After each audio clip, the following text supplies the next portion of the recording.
मैंने last class में तुम लोगों को बताया था कि मेटल सरफेस पे लाइट को गिराते तो उसमें से इलेक्ट्रॉन्स निकलते हैं। उस फिनोमेना को हम लोग कहते हैं फोटो इलेक्ट्रिक।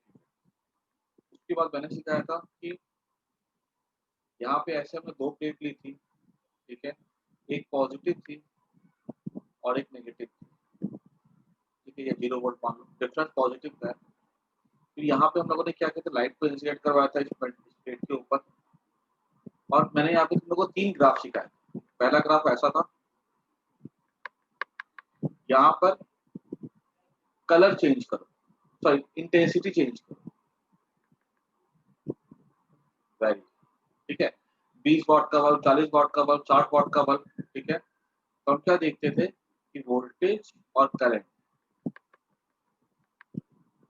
ठीक है, ये वोल्टेज डिफरेंस हो गया। यहाँ पे हमने 0 वोल्ट रखा, 2 वोल्ट किया, 4 वोल्ट किया, 6 वोल्ट किया, ऐसे करके वैरी करते थे। ये ग्राफ ऐसे बनता था, करंट हो जाती थी सैचुरेट। और अगर हम नेगेटिव वोल्टेज करते थे, मतलब यहाँ जीरो, यहाँ जीरो, यहाँ भी जीरो, ये वाला इफेक्ट था, ये करंट दोनों में 0 0 तो ये वाला। यहाँ रखा -1, -2, -3, पीछे जा रहे थे, जा रहे थे, जा रहे थे, ठीक है। और यहाँ पे हम कर देते थे इसको -V0, ये नेगेटिव वोल्टेज होता है, इसको हम लोग क्या बोलते थे, कट ऑफ पोटेंशियल, ठीक है। ये एक क्लियरली विजिबल पोटेंशियल होता है जहां पर कि करंट कितनी हो जाती है, 0 हो जाती है, ठीक है। ये हमने देखा था इंटेंसिटी, मान लो आई थी, 20 वाट का बल्ब था लेट्स से। अगर हमने यहाँ पे 40 वाट का बल्ब लिया होता तो फिर यहाँ पे 0 0 पे करंट कैसे मिलती, 0, वोल्टेज बढ़ाओ करंट बढ़ेगी, ठीक है, वोल्टेज घटाओ करंट घटेगी, ग्राफ ऐसा बना, ठीक है। ऐसे करती है 2i की लिमिट, ठीक है। एक ग्राफ मैंने ये सिखाया था।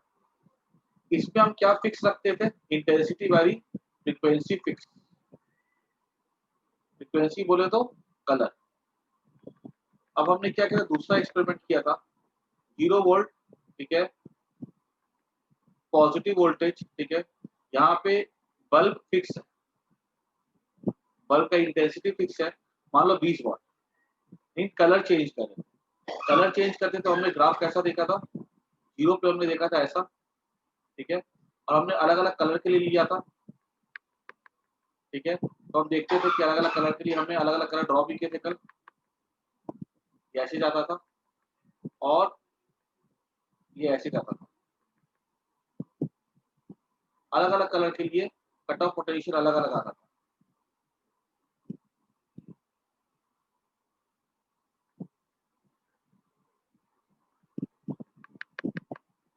ठीक है, V1, V2, V3, ये हमने दूसरा ऑब्जर्वेशन किया था। वोल्टेज को पॉजिटिव 2, 4, 6 बढ़ाएंगे तो भी एक करंट कैसे की वैल्यू कैसी थी, सैचुरेटेड थी। और अगर हमने नेगेटिव वोल्टेज किया था -2, -4, -6, तो अलग अलग करंट के लिए अलग अलग कट ऑफ पोटेंशियल पे 0 हमको करंट मिल रही है, ठीक है। और तीसरा ग्राफ मैंने बना करके दिखाया था ऐसा वाला, कि अगर हमने यहाँ पे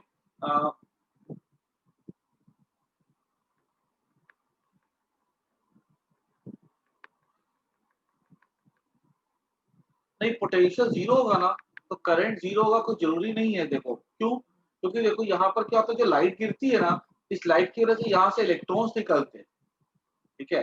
वो इलेक्ट्रॉन्स यहाँ पर जाएंगे, नीचे में सर्किट बना हुआ था ना जिससे कि कंप्लीट होता था, तो उसकी वजह से यहाँ पे वो ओम्स लॉ वाली कहानी नहीं चल रही है, ठीक है, याद रखना। यहाँ पे गिरेगा, इलेक्ट्रॉन्स निकलेंगे और ये ऐसा फ्लो करेगा, जो हमने पूरा सर्किट कंप्लीट किया था। उसके बाद लास्ट पॉइंट देख लो, अगर यहाँ पे हमने रखा था वोल्टेज, यहाँ पे करंट, ठीक है, यहाँ वोल्टेज, यहाँ पे करंट, अगर हमने कट ऑफ पोटेंशियल के लिए ग्राफ ड्रॉ किया और फ्रीक्वेंसी के बीच में,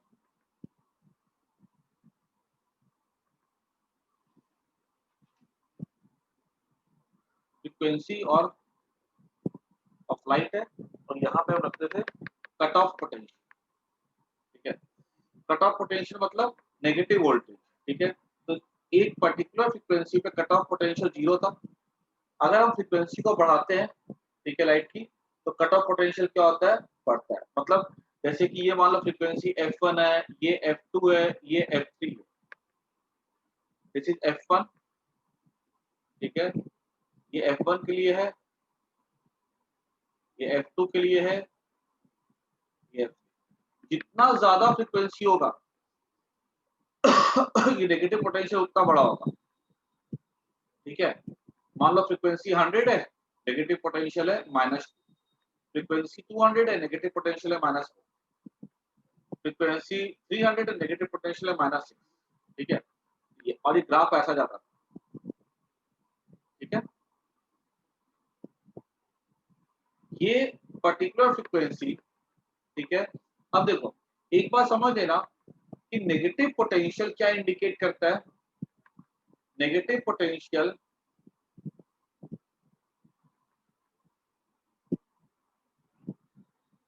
या कट ऑफ पोटेंशियल अगर मुझे बोला जाए, इसका मतलब क्या होता है। कट ऑफ पोटेंशियल का मतलब ये जो पोटेंशियल मुझे मिल रहा है ना यहाँ पे, ये कहलाता है cut off potential,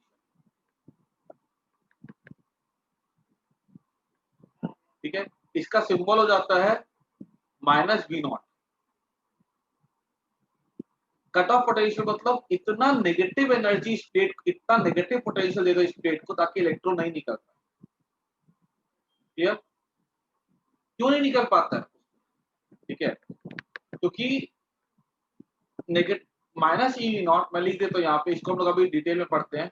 EV0 equals to maximum kinetic energy of electron, ठीक है। ये नोट कर लो खाली एक बात, अभी फिर मैं तुमको ये समझा देता हूँ।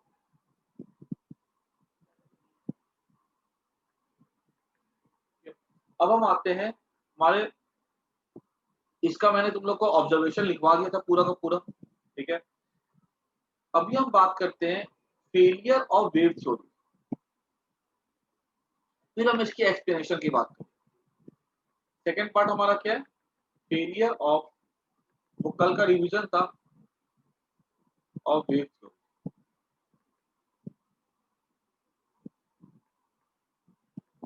देखो, मैंने बोला ना कि उस समय तक की जो प्रोमिनेंट थ्योरी, जो एक्सेप्टेड थ्योरी थी, that was the wave theory.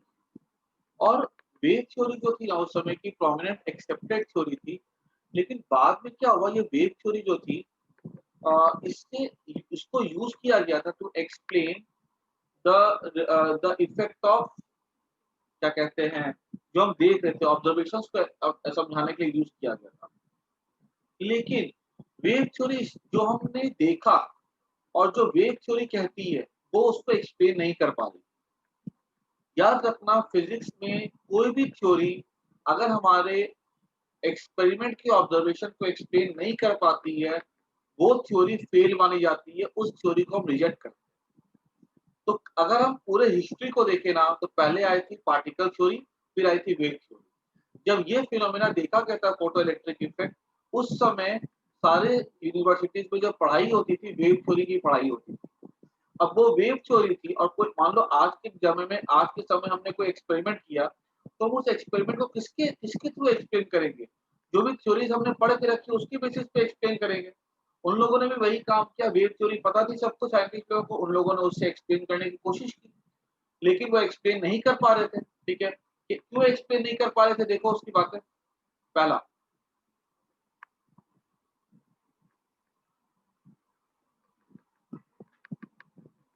पहले ये बोला गया ना कि वेव थ्योरी क्या कहती है, according to wave theory,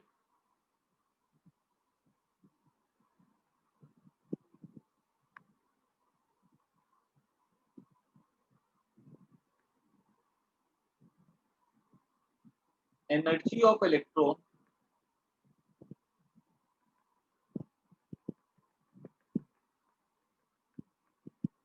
must be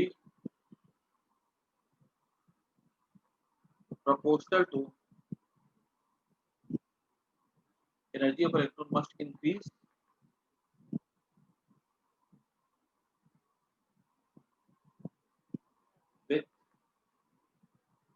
intensity of light.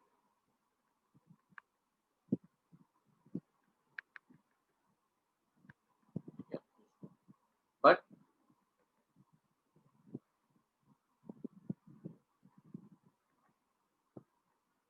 it was observed that energy did not increase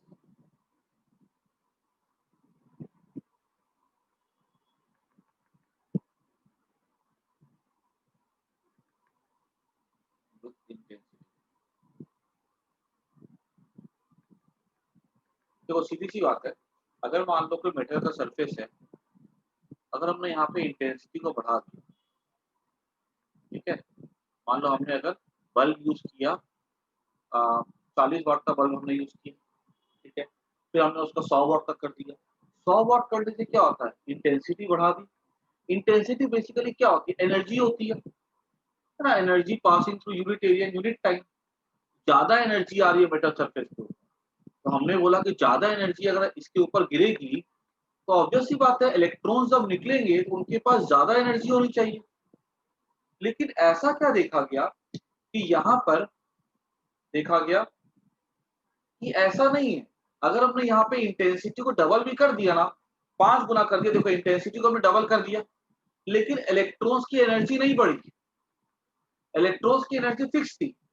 इस बात का सबूत क्या है, इस बात का सबूत ये है कि देखो जब इलेक्ट्रॉन्स यहाँ से निकलेगा ना, ठीक है, तो यहाँ से जैसे इलेक्ट्रॉन्स निकला, ठीक है, देखो एक बात मैं तुमको थोड़ी थोड़ी बेसिक बेसिक बातें बता देता हूँ। ये मेटल सरफेस अगर मान लो थोड़ा सा मैंने इसको ठीक बना दिया, इलेक्ट्रॉन्स यहाँ भी है, इलेक्ट्रॉन्स यहाँ भी है, इलेक्ट्रॉन्स यहाँ पर भी। अगर ये लाइट एनर्जी गिरती है और सबसे फर्स्ट इलेक्ट्रॉन निकल जाता है, ठीक है, फर्स्ट इलेक्ट्रॉन अगर निकल गया तो ये सबसे ऊपर ऊपर से निकला और लाइट गिरी ऊपर ऊपर से निकला और इस इलेक्ट्रॉन की एनर्जी थी मान लो 100। पीछे वाला अगर निकलता है तो उसको बाहर आने में थोड़ी एनर्जी खर्च हो जाएगी ना, यहाँ से यहाँ आने में उसकी एनर्जी खर्च हो जाती है मान लो 80 और 20 खर्च हो जाती है। 100 एनर्जी मिली, 20 बीच पे खर्च हो गई, बची 80। उसके पीछे वाला जो इलेक्ट्रॉन है ना, उसको और आगे आना होगा, उसकी एनर्जी रास्ते में और ज्यादा खर्च हो गई, उसके पास एनर्जी बची 60, ठीक है। ये 3 इलेक्ट्रॉन निकलते हैं, ठीक है, तीनों की एनर्जी अलग अलग है। क्या फोटोन ने इनको अलग अलग एनर्जी दी? नो, फोटोन ने सबको बराबर एनर्जी। तो कहां पे एनर्जी घट जाती है? ये भाई ये नजदीक से निकल रहा है, ये थोड़ा पीछे से निकल रहा है, ये सबसे पीछे से निकल रहा है, तो इसकी एनर्जी 60, इसकी एनर्जी 80, इसकी एनर्जी 100। बात समझ में आ रही है? तुमको मान लो अगर तुमको यहां से मान लो तुम जा रहे हो दुबई, ठीक है, और तुम्हारी फ्लाइट है मान लो बॉम्बे से। तुम बॉम्बे से एक पैसेंजर है, ठीक है, जो जाता है और उसको मान लो खर्चा पड़ता है टिकट का 15,000 रुपया, ठीक है, या 16,000 खर्चा पड़ता है, तुमको खर्चा पड़ता है 18,000। कोई आदमी जो है जो हैदराबाद से आता है उसको खर्चा पड़ता है मान लो 20,000। तो क्या हमारे देश में अलग अलग सिटी के लिए क्या फ्लाइट का फेयर अलग अलग है? ऐसा नहीं है। तुम यहाँ से जाओगे, तुम्हारा ट्रेन का खर्चा पड़ेगा, बस का खर्चा पड़ेगा, वो दूर से आएगा उसको और ज्यादा खर्चा पड़ेगा। तो अलग अलग लोगों के लिए फ्लाइट का भाड़ा तो सेम है, लेकिन जितना कोई दूर से आता है उसका खर्चा अलग एक्सपेंसेस में बढ़ जाता है। तो जितना इलेक्ट्रॉन को पीछे से निकलेगा ना, उसकी एनर्जी उतनी रास्ते में वेस्ट हो जाती है, ठीक है, और वो अलग अलग एनर्जी लेकर के बाहर निकलेगा, ठीक है। अच्छा, अब देखो अगर ये 80-60, ये ठीक है, अब होता क्या है जब हम नेगेटिव पोटेंशियल अप्लाई करते हैं ना, देखो जब हम पॉजिटिव पोटेंशियल अप्लाई करते हैं ना, तो ये क्या करता है, इलेक्ट्रॉन को, पॉजिटिव प्लेट इलेक्ट्रॉन को खींचता है, ठीक है, खींचेगा, ठीक है, जिससे जिसकी वजह से हो सकता है कोई इलेक्ट्रॉन ऐसा भी हो जो जस्ट सरफेस पे आ चुका हुआ हो, आगे बाहर निकलने की ताकत नहीं रखता हो, लेकिन पॉजिटिव प्लेट खींच लेता है। तो कुछ इलेक्ट्रॉन जो कम एनर्जी वाले इलेक्ट्रॉन्स होते हैं उनको भी ये पॉजिटिव प्लेट खींच लेता है और जिसकी वजह से ऐसे बनता है। लेकिन नेगेटिव की थोड़ी बात समझो, अगर हम नेगेटिव की बात करें ना, तो नेगेटिव पोटेंशियल, मान लो कि नेगेटिव पोटेंशियल लगाते हैं तो वो इलेक्ट्रॉन जो आना चाहता है उसको भी रोक देता है। अगर हमने नेगेटिव पोटेंशियल अप्लाई किया है तो पहले वो किसको रोकेगा, 60 वाला, कम एनर्जी वाला है, वो रुक गया, नहीं निकल पाया। ये दो निकल सकते हैं, ये दो अब 3 के बदले 2 निकलेंगे, करंट थोड़ी कम हो जाएगी। अब अगर हमने और बड़ा नेगेटिव पोटेंशियल लगा लगा दिया, 80 वाला भी रुक गया। हमने और नेगेटिव पोटेंशियल लगा लगा दिया, 100 वाला भी रुक गया। नेगेटिव पोटेंशियल मतलब क्या होता है, पूरी ताकत, सबसे बड़ा पोटेंशियल, ताकि जो सबसे ज्यादा एनर्जेटिक इलेक्ट्रॉन है, सबसे ज्यादा ताकतवर इलेक्ट्रॉन है, जिसके पास सबसे ज्यादा एनर्जी है, जो सबसे सरफेस के एकदम बाहर में था, तुरंत लिया फोटोन, फट से निकल गया, ठीक है, बहुत एनर्जी वाला इलेक्ट्रॉन है, उसको भी जो रोक दे नेगेटिव पोटेंशियल, सबसे ताकतवर इलेक्ट्रॉन को, वो कहलाता है कट ऑफ पोटेंशियल। ये सब बातें आगे में किताब में लिखी हुई भी गई हैं, लेकिन मेरे को बीच में थोड़ा समझाना पड़ा ताकि मैं उसको क्लियर कर सकूं, ठीक है। तो नेगेटिव पोटेंशियल मतलब सबसे ज्यादा काइनेटिक एनर्जी वाला इलेक्ट्रॉन यहाँ पे 100 होगा, ठीक है, और ये निकलता है, ठीक है, और इसकी काइनेटिक एनर्जी 100 है, ठीक है, और ये निकलता है, और उसको रोकने वाला जो नेगेटिव पोटेंशियल है उसको क्या बोलते हैं, कट ऑफ पोटेंशियल, ठीक है। अब यहाँ पे मैंने क्या बोला कि अगर हमने यहाँ पे अगर हमने लाइट की इंटेंसिटी को डबल कर दिया, ट्रिपल कर दिया, तो क्या देखा गया कि जो नेगेटिव पोटेंशियल चाहिए ना, सेम ही रहता है। मतलब 20 वाट का बल्ब है, ठीक है, और हमको रोकने के लिए नेगेटिव पोटेंशियल चाहिए मान लो 100, ठीक है। 40 वाट का बल्ब है, कलर लाइट का वही है, चाहिए 100। 1000 वाट का बल्ब है, ठीक है, चाहिए 100। मतलब इंटेंसिटी कितनी भी बढ़ा दे, ये जितने भी है ना, ये सब के सब आकर के एक ही पॉइंट पे आके मर्ज करते हैं। ये बात नहीं एक्सप्लेन हो पा रही थी, ठीक है, वेव थ्योरी से। But it was not energy did not increase with the intensity for given frequency.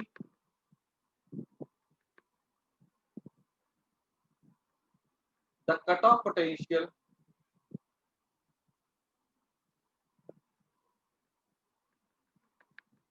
remain same for any intensity. मेरे को एक बात बताओ, सबको कट ऑफ पोटेंशियल समझ में आया कि नहीं आया?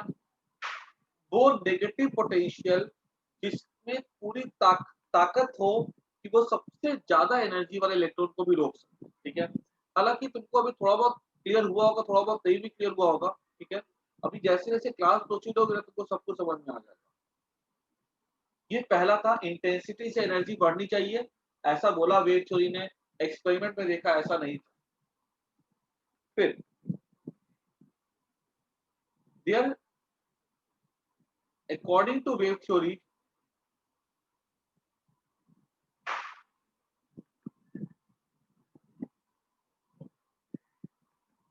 energy of electrons emitted should not depend on frequency.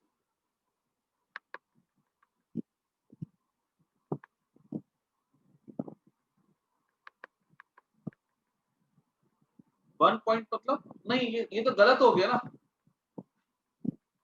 4 point है, इसके पहला पॉइंट तो गलत साबित हो गया, कहाँ पे साबित नहीं हो पा रहा था। ये प्रूव नहीं तो disprove actually. Energy of electron emitted should not depend on frequency. Wave theory कहती है कि एनर्जी जो होती है फ्रीक्वेंसी पे डिपेंड नहीं करती है, तो इलेक्ट्रॉन की जो निकलेंगे उनकी एनर्जी भी फ्रीक्वेंसी पे डिपेंड नहीं करनी चाहिए। But reverse result was scene. Result कैसा था, उल्टा था। देखो, अगर हमने फ्रीक्वेंसी को बढ़ाया तो हम क्या देखते थे कि मान लो तुम्हारे पास अगर ब्लू लाइट है, ग्रीन लाइट है और रेड लाइट है, ठीक है, ब्लू को अगर रोकने के लिए हम देखते थे ब्लू की फ्रीक्वेंसी ज्यादा होती है, उसके लिए हमको नेगेटिव पोटेंशियल चाहिए था 100, ग्रीन के लिए चाहिए 80, रेड के लिए चाहिए 60। क्यों 60 चाहिए? क्योंकि ऐसे मैंने रैंडमली नंबर लिया, क्योंकि डेटा कुछ करेक्ट डेटा नहीं है। क्यों रेड रेड के लिए हमको कब सबसे कम चाहिए? बिकॉज रेड का जो सबसे ताकतवर इलेक्ट्रॉन होगा यहाँ से निकलेगा सरफेस से, उसकी एनर्जी बहुत कम है। ग्रीन वाले की एनर्जी थोड़ी, ग्रीन का भी जो निकला सरफेस से, मेटल सरफेस से निकला ग्रीन लाइट की वजह से सरफेस से निकला, उसकी एनर्जी 80 है, उसको नेगेटिव पोटेंशियल कम चाहिए। तो ये देखा गया कि अलग अलग फ्रीक्वेंसी से जो इलेक्ट्रॉन निकलते हैं उनकी जो एनर्जी होती है अलग अलग होती है। ठीक है, ब्लू की एनर्जी बहुत ज्यादा होती है। ब्लू का इलेक्ट्रॉन एक बार यहाँ से निकल जाए ना, तो हमको यहाँ पे बहुत बड़ा पॉजिटिव पोटेंशियल यहाँ पे या नेगेटिव पोटेंशियल यहाँ पे सप्लाई करना पड़ता है ताकि रोक सके ना। जिसकी मान लो जिसकी एनर्जी जितनी ज्यादा होगी, ठीक है, तुमको उसको रोकने के लिए उतनी ज्यादा रेजिस्टिव फोर्स अप्लाई करना पड़ेगा ना। ठीक है, जिसकी एनर्जी जितनी ज्यादा होगी उसको रोकने के लिए हमको उतनी ज्यादा रेजिस्टिव फोर्स अप्लाई करनी पड़ेगी। तुम्हारे सामने अगर एक बाइसाइकिल आ रही है, तुमने हाथ लगाया, बाइसाइकिल रुक जाएगी। तुम्हारे सामने मान लो कोई बाइक चलती हुई आ रही है धीमी स्पीड से, एनर्जी कम है, तुमको उसको रोकना, तुमको ज्यादा ताकत लगानी पड़ेगी। ठीक है, सामने से कोई चीज कितनी ज्यादा तेजी से आती है उसके हिसाब से उसको ज्यादा एनर्जी लगानी पड़ती है रोकने में। और ये रोकने में किसके लिए सबसे कम लगानी पड़ी? रेड के लिए। रेड की फ्रिक्वेंसी सबसे कम होती है। किसके लिए सबसे ज्यादा लगानी पड़ी? ब्लू के लिए। ब्लू की फ्रीक्वेंसी सबसे ज्यादा होती है, मतलब एनर्जी डिपेंड करे ना फ्रीक्वेंसी के ऊपर। ठीक है, वेव थ्योरी कहता है नहीं डिपेंड करना चाहिए। हमने रिजल्ट देखा एक्सपेरिमेंट का, देखा कि वो करती है, फिर आकर के वेव थ्योरी गलत हो गई। ठीक है, ये दोनों पॉइंट को अच्छे से नोट कर जाना सबको। आएगा एग्जाम में, write down the failure of wave theory, 3 या 4 मार्क का आएगा। ठीक है, तुम इसको ऐसा करके लिख सकते हो।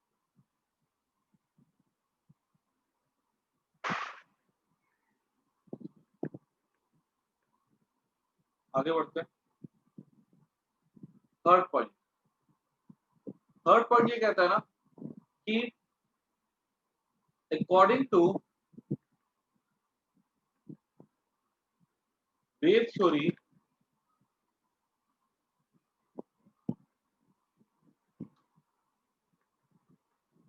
concept of threshold frequency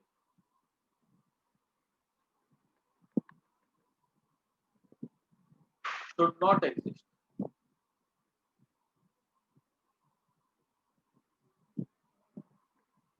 Okay? But experiments show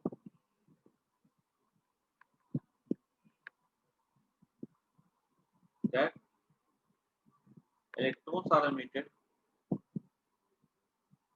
that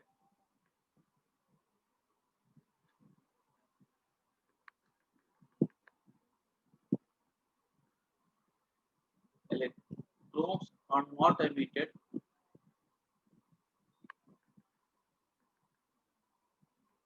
for light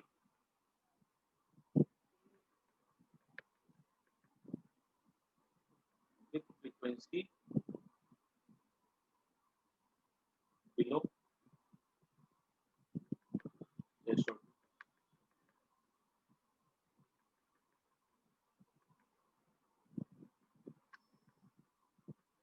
ठीक है, बोला गया कि थ्रेशोल्ड फ्रीक्वेंसी कंसेप्ट नहीं होना चाहिए। ठीक है, उनके हिसाब से क्या होना चाहिए? वो बोलते हैं, वेव थ्योरी कहती है कि भाई अगर मान लो हमारे पास एक बल्ब है 20 वाट का, 20 वाट के बल्ब से लाइट अगर निकल रही है कम से कम तो 20 वाट से निकलनी चाहिए, 20 वाट से कम होगी तो नहीं निकलनी चाहिए। उनका उनका ये कहना था। एक्सपेरिमेंट किया गया, देखा गया कि ऐसा नहीं होता, एक पर्टिकुलर फ्रीक्वेंसी की बात होती है जिससे इलेक्ट्रॉन निकलता है, इंटेंसिटी की तो बात होती नहीं है वहां पे। ठीक है, ऐसा ऐसा रिजल्ट देखा गया कि मान लो कि अगर हमको चाहिए ब्लू की फ्रीक्वेंसी, मान लो से इलेक्ट्रॉन निकलता है, ठीक है, मिनिमम, या मान लो ग्रीन से निकलता है, ग्रीन से अगर निकलता है इलेक्ट्रॉन तो विब्ग्योर में देखा जाए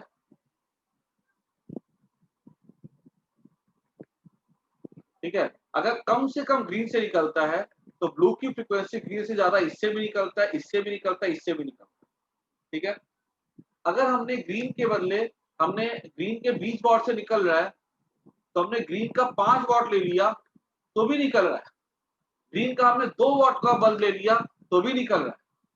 लेकिन हमने क्या किया, हमने ट्राई किया येलो के साथ, नहीं निकलता, ऑरेंज के साथ नहीं निकलता, रेड के साथ क्या नहीं निकलता। हमने रेड कलर की लाइट ले ली, ठीक है, और हमने रेड कलर की फ्रीक्वेंसी की जो वैल्यू है इस मिनिमम वैल्यू से कम होती है। ये ऑर्डर में ऐसे जाता है ना, हमने रेड का ले लिया, मान लो हमने रेड का 1 लाख वोल्टेज का भी हमने ले लिया, एक क्या कहते हैं बल्ब, ठीक है, 1 लाख वॉट का बल्ब ले लिया, ठीक है, 1 लाख वॉट किसको बोलते हैं। और हमने कोशिश की कि नहीं रेड से तो निकाल के ही रहेंगे, 1 लाख वॉट का बल्ब भी हमने ले लिया, इतना पावरफुल इंटेंसिटी वाला, नहीं निकला रेड से। ठीक है, कुछ भी तुम कर दो। और हमने देखा कि 1 वोल्ट का ले लिया हमने ब्लू का, 1 वॉट का हमने ले लिया ब्लू का, ठीक है, उससे निकल जाता है। ठीक है, भाई 1 लाख वॉट जो है रेड से नहीं निकलता। क्यों? बिकॉज जो मिनिमम इंटेंसिटी वाला कंसेप्ट नहीं एग्जिस्ट करता। कंसेप्ट किसका एग्जिस्ट करता है? मिनिमम फ्रीक्वेंसी वाला, जिसको एक पर्टिकुलर फ्रीक्वेंसी होनी चाहिए जिससे कि इलेक्ट्रॉन निकलेगा।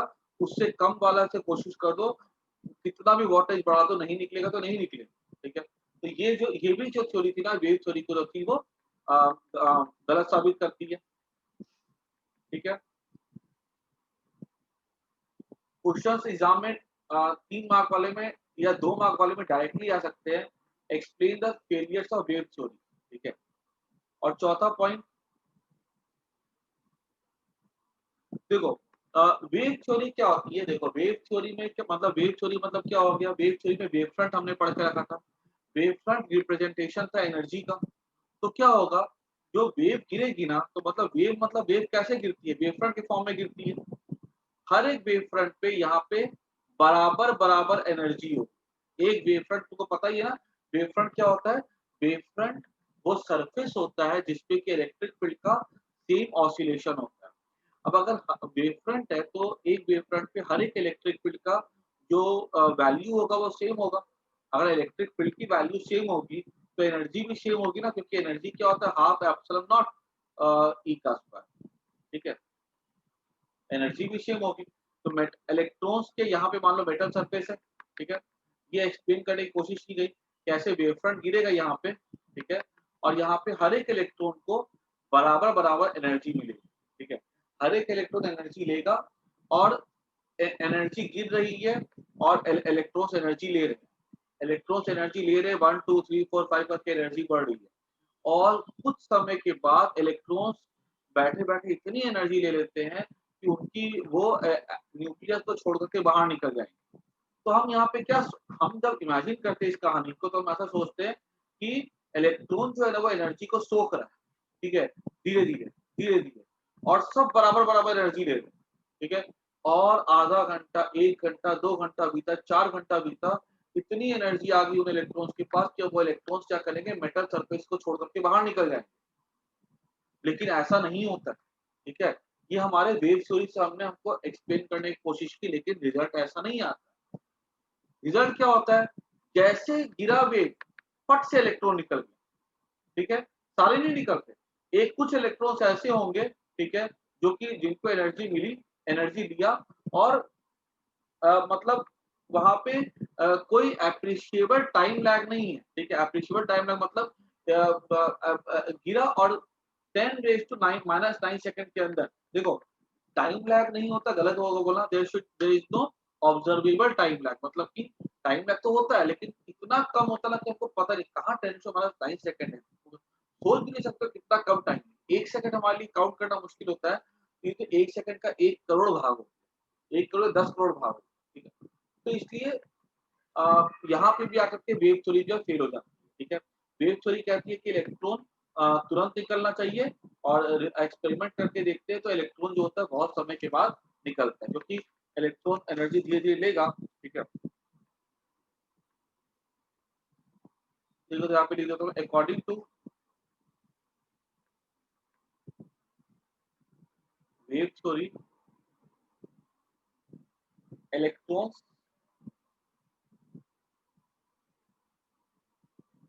must be emitted after considerable delay.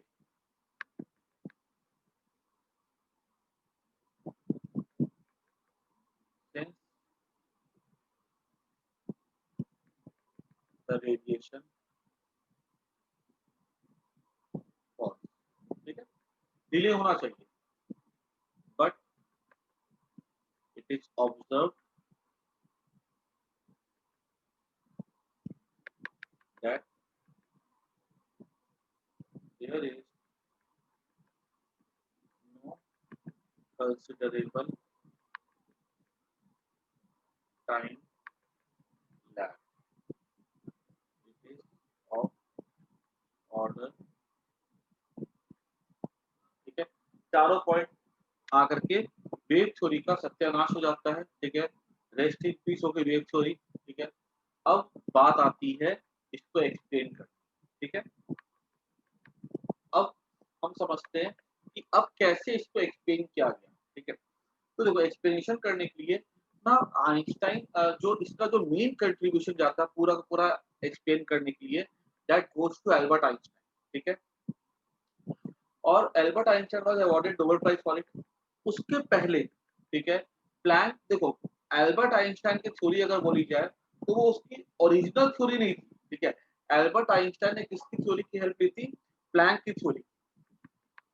देखो तुमने पढ़ के रखा ना क्वांटाइजेशन ऑफ चार्ज, सबने पढ़ के रखा हुआ इलेक्ट्रोस्टैटिक चैप्टर में। क्वांटाइजेशन ऑफ चार्ज का मतलब क्या था कि दुनिया में जो भी चार्ज हमको मिलते हैं, ठीक है, that is integral multiple of charge of electron, है ना। 1.6 into 10⁻19 कूलम का मल्टीपल होता है। इन द सेम वे एक क्वांटाइजेशन ऑफ एनर्जी होती है। ठीक है, ऐसा एक्सप्लेन किया था हर्ट्ज। ठीक है, जो कि जिसकी वजह से बनती है पूरी पूरी नई मैकेनिक्स होती है, क्वांटम मैकेनिक्स। ठीक है, जिसकी कहानी होती है। तो मैं तुमको खाली एक बार समझाने के लिए बता देता हूँ कि तुमने जो पढ़ा था क्लास 10th में कि जैसे जैसे वेवलेंथ बढ़ता है वैसे वैसे जो एनर्जी होती है, ठीक है, वो चेंज होती है। ठीक है, ग्राफ कुछ ऐसा बनता है। ठीक है, फिर T1 फिर T2 ऐसा ग्राफ बनता था, फिर T3 ऐसा ग्राफ बनता था। तो किस लैम्डा में कितने इलेक्ट्रॉन की जो एनर्जी होगी जो एमिट होगी वो कितनी होगी। ठीक है, इसका एक्सप्रेशन दिया था प्लैंक ने। ठीक है, और ये जो थ्योरी जहां पे दी गई थी ना, ठीक है, उसने ऐसा बोला था कि जब लाइट एमिट होती है तो ऐसा नहीं होता कि लाइट कंटिन्यूअसली एमिट हो रही है। कंटिन्यूअसली मतलब कि हर एक हमको वहां पे एनर्जी की वैल्यू मिले, ऐसा नहीं होता है। वह 0 0.1 0.2 ऐसा नहीं, कंटिन्यूअस होती है। जो लाइट जब एमिट होती है ना, ठीक है, या जो एनर्जी होती है किसी भी रीजन में, तो वो पर्टिकुलर मल्टीपल में होती है। ठीक है, वो क्वांटाइज होती है। और उसने ऐसा बोला था कि जो एनर्जी जो होती है ना, अगर मान लो एक वेवलेंथ, ठीक है, उसके साथ कितनी एनर्जी रिलेटेड होगी तो E equals to H C by lambda. ठीक है, this is the energy related, जिसको ओरिजिनली हम क्या बोलते हैं E इक्वल्स टू एच। मतलब लाइट की फ्रीक्वेंसी कितनी है, ठीक है, वो डिसाइड करेगा कि उस पर कितना एनर्जी है।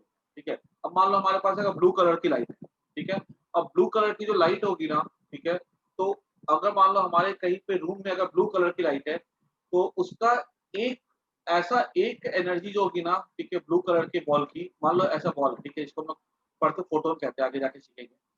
तो एक की अगर एनर्जी मान लो H इंटू एफ कर दिया हमने। अब अगर मान लो अगर रूम में टोटल कितनी एनर्जी होगी ब्लू लाइट की, तो वो एच एफ है ना, उसका इंटीग्रल मल्टीपल होगा वो। ऐसा नहीं कि कोई भी नंबर हो जाएगा वो। वैसे दुनिया में तुमको कोई भी रैंडमली कोई भी चार्ज नहीं मिल सकता है। ठीक है, चार्ज की एक पर्टिकुलर वैल्यू होती है, इंटीग्रल मल्टीपल ऑफ ई होता है। इन द सेम वे जो एनर्जी जो होती है ना, that is in the integral multiple of a particular quantity, that is H F. ठीक है, कोई भी एनर्जी हमको नहीं मिलती। अब आता है नेक्स्ट टॉपिक हमारा है Einstein equation for photo electric. एक काम करो, मैं क्लास एंड करो जरा, फिर से ज्वाइन कर लो ना एक बार, हो नहीं पाएगा।